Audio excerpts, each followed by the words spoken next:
शालू, अमृता बहू, ये लो, मैंने तुम दोनों के लिए ये देसी घी के लड्डू बनाए हैं। जल्दी से खा लो और साथ में ये केसर वाला दूध भी पी लो। माँ जी, आपने थोड़ी देर पहले ही तो हमें हलवा दिया था और अब आप ये लड्डू और दूध दे रही हैं। मेरा बिल्कुल भी ये खाने का मन नहीं कर रहा है।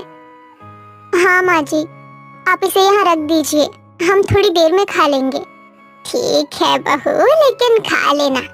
ऐसी हालत में थोड़ी थोड़ी देर में कुछ ना कुछ खाते रहना चाहिए। सरस्वती की बड़ी बहू अमृता और छोटी बहू शालू दोनों ही 8 महीने की गर्भवती होती हैं। सरस्वती अपनी दोनों गर्भवती बहुओं का काफी अच्छे से ध्यान रख रही होती है। ऐसे ही कुछ दिन गुजरते हैं और दोनों बहुओं का 9वां महीना शुरू हो जाता है। हर रोज की तरह सरस्वती अपनी दोनों बहुओं को फल काट कर खिला रही होती है कि तभी सरस्वती के घर पर एक पोस्टमैन आता है। ये किसकी चिट्ठी है? ये दिल्ली शहर से आई है और किसी कलावती देवी ने भेजी है। क्या? कलावती देवी? ये तो मेरी बहन है। सरस्वती पोस्टमैन से चिट्ठी लेकर जल्दी से घर में आती है और उस चिट्ठी को खोलकर पढ़ने लगती है। लेकिन जैसे ही सरस्वती उस चिट्ठी को पढ़ती है तो उसके चेहरे से मुस्कान गायब हो जाती है, जिसे देखकर उसकी दोनों बहुएं बोलती हैं। क्या हुआ माँ जी? अब तो अभी इतनी खुश थी, तो फिर ये उदासी कैसी? सब ठीक तो है ना? दिल्ली शहर से मेरी बहन कलावती की चिट्ठी आई है। उसकी तबीयत काफी ज्यादा खराब है। मुझे उसने मिलने के लिए बुलाया है। तो माँ जी, देरी किस बात की? आप जल्दी से सामान पैक कीजिए। लेकिन बहू, आकाश और सूरज दोनों काम के सिलसिले में हफ्ते भर के लिए बाहर गए हुए हैं और ऐसी हालत में मैं तुम दोनों को अकेला छोड़कर कैसे जा सकती हूँ? क्या करूँ, कुछ समझ नहीं आ रहा है। एक तरफ बीमार बहन है तो दूसरी तरफ गर्भवती बहुएं हैं। अरे माँ जी, तो आप हमें छोड़कर क्यों जा रही हैं? हम भी आपके साथ चलते हैं ना। इसी बहाने मौसी जी से भी मिल लेंगे और शहर की थोड़ी हवा भी खा लेंगे। सरस्वती जल्दी से दिल्ली शहर के लिए ट्रेन की टिकट निकलवाती है और अपनी दोनों बहुओं के साथ ट्रेन का सफर तय करते हुए दिल्ली शहर के लिए निकल जाती है। मैं तो ना जाने कितने समय के बाद ट्रेन में बैठी हूँ। कितना अच्छा लग रहा है ना ट्रेन में आकर। हाँ भाभी, लेकिन हमारी सीट कहाँ है? हे भगवान, ये क्या हो गया? क्या हुआ माँ जी, सब ठीक तो है ना? बहू, मैंने टिकट बुक करने वाले से पहले ही कहा था कि तीनों सीट नीचे की बुक करें, लेकिन देखो उसने क्या किया। मेरी और अमृता बहू की तो सीट उसने नीचे दे दी, लेकिन तेरी सीट ऊपर कर दी है। ऐसी हालत में तू ऊपर कैसे चढ़ेगी? एक काम करो, तुम दोनों यहाँ नीचे बैठ जाओ और मैं ऊपर चली जाती हूँ। अरे नहीं माँ जी, आप भूल गई, 2 महीने पहले आपके घुटनों का ऑपरेशन हुआ है। कहीं ऊपर सीट पर चढ़ते हुए आपके घुटनों में लचक आ गई तो? अब भाभी के साथ यहाँ नीचे बैठिए और मैं ऊपर आराम से चढ़ जाऊंगी। शालू धीरे धीरे कदम बढ़ाते हुए ट्रेन के ऊपर वाली सीट पर चढ़कर बैठ जाती है। शालू बहू, तो ठीक तो है ना? अगर किसी चीज की जरूरत हो तो मुझे बता दियो। तीनों सास बहुएं ट्रेन का सफर तय करते हुए आधा रास्ता गुजार लेती हैं और अब ऐसे ही रात हो जाती है। सरस्वती की दोनों बहुएं खाना खाकर सो जाती हैं। वहीं सरस्वती राम का नाम जपते हुए माला गिनती है कि तभी अचानक से सरस्वती की बड़ी बहू अमृता की नींद खुलती है और उसे पेट दर्द महसूस होने लगता है। क्या हुआ अमृता बहू, तू ठीक तो है ना? अचानक पेट में बहुत दर्द हो रहा है माँ जी, और गीला गीला सा भी लग रहा है। सरस्वती जैसे ही अपनी बड़ी बहू अमृता की जांच करती है तो उसे पता चलता है कि अमृता का वाटर बैग लीक हो चुका है। बहुत दर्द हो रहा है माँ जी, कुछ करिए, मुझसे बर्दाश्त नहीं हो रहा ये दर्द। हे भगवान, ये क्या हो गया? बहू, हमें तेरी अभी की अभी डिलीवरी करनी होगी। अमृता के चिल्लाने की आवाज सुनकर शालू भी उठ जाती है और ट्रेन में मौजूद सभी औरतें भी अमृता के पास भीड़ लगाकर खड़ी हो जाती हैं। बहन, हमने तुम्हारी बहू की जल्दी ही डिलीवरी करनी होगी, वरना माँ बच्चे की जान को खतरा हो सकता है। लेकिन हम ट्रेन के अंदर कैसे डिलीवरी कर सकते हैं? हे भगवान, अब तू ही कोई चमत्कार दिखा। सरस्वती ऊपर वाले से प्रार्थना कर रही होती है कि तभी एक प्रिया नाम की लड़की सरस्वती के पास आती है। आंटी आप घबराइए मत, मैं एक नर्स हूँ। मैंने सीनियर डॉक्टर के साथ मिलकर कई महिलाओं की डिलीवरी की है। आप बस मुझे एक साफ कपड़ा दे दीजिए और आप सभी औरतें अपनी साड़ी के पल्लू से घेरा बनाकर खड़े हो जाइए। सरस्वती प्रिया को एक साफ कपड़ा देती है। वहीं सभी औरतें अपनी अपनी साड़ी के पल्लू से अमृता के आसपास एक घेरा बनाकर खड़ी हो जाती हैं। वहीं नर्स अमृता की डिलीवरी करने की कोशिश करती है। थोड़ा और प्रेशर लगाइए, बेबी बस आने ही वाला है। अमृता दर्द के साथ आखिरकार अपने बच्चे को जन्म देती है। मुबारक हो, बेटी हुई है।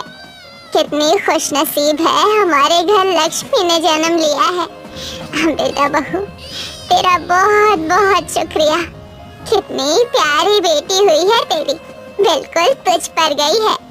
अपनी बेटी को गले लगाते ही अमृता तो मानो जैसे अपना सारा दर्द भूल जाती है। सभी औरतें मिलकर अमृता को संभालती है और ऐसे ही थोड़ा समय बीत जाता है। सभी लोग उस बच्ची के जन्म से बहुत ज्यादा खुश होते हैं कि तभी अचानक से शालू को भी लेबर पेन शुरू हो जाता है। आज क्या होने वाला है भगवान? पहले मेरी बड़ी बहू और अब छोटी बहू। बेटी, क्या तुम भी मेरी छोटी बहू की डिलीवरी कर सकती हो? लेकिन आंटी, ये तो ऊपर वाली सीट पर है और अगर हम इन्हें नीचे उतारने की कोशिश करेंगे तो कुछ भी हो सकता है। अब मैं ऊपर चढ़कर कैसे इनकी डिलीवरी के लिए? शालू को इतने दर्द में देखकर प्रिया जैसे तैसे ऊपर चढ़ती है और बड़ी मुश्किल से जगह बनाकर बैठ जाती है। शालू जी, आपको हिम्मत रखनी होगी।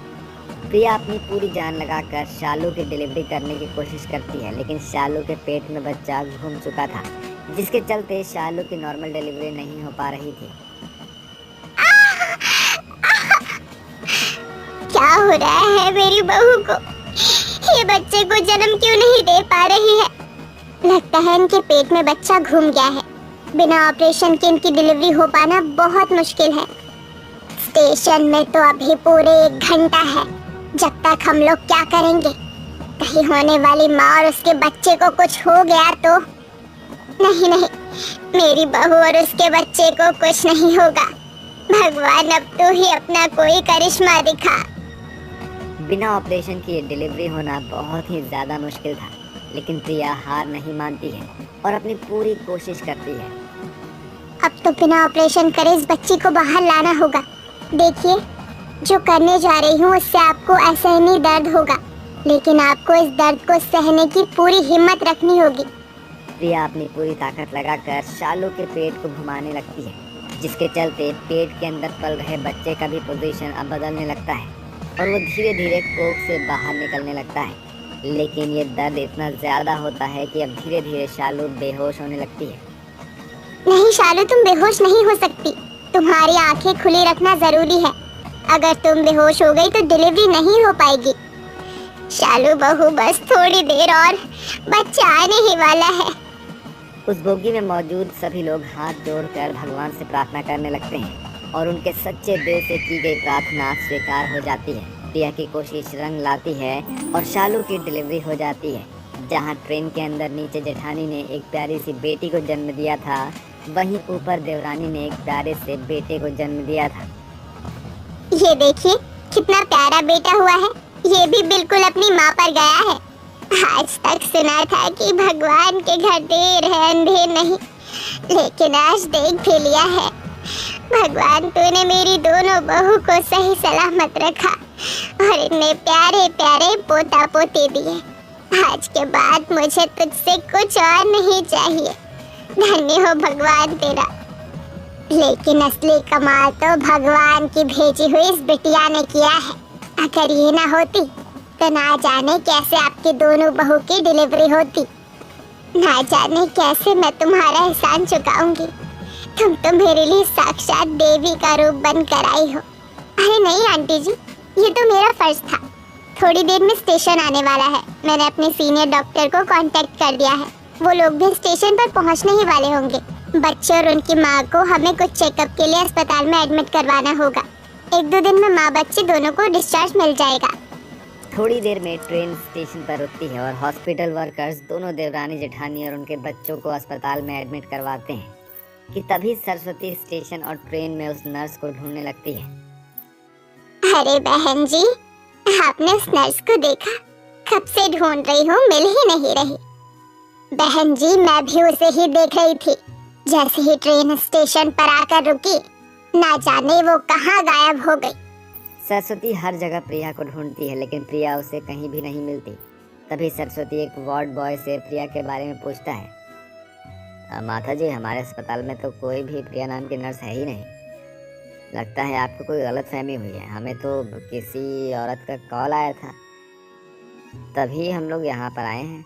उस वार्ड बॉय की बात सुनकर सरस्वती समझ जाती है कि वो नर्स कोई और नहीं बल्कि देवी माँ का रूप थी, जो इंसानी रूप में उनके दोनों बहुओं की ट्रेन में डिलीवरी करके गई थी। सरस्वती हाथ जोड़कर देवी माँ का शुक्रिया अदा करती है और अपनी बहू के पास हॉस्पिटल में चली जाती है। इस तरह से सभी लोग खुशी खुशी रहने लगते हैं।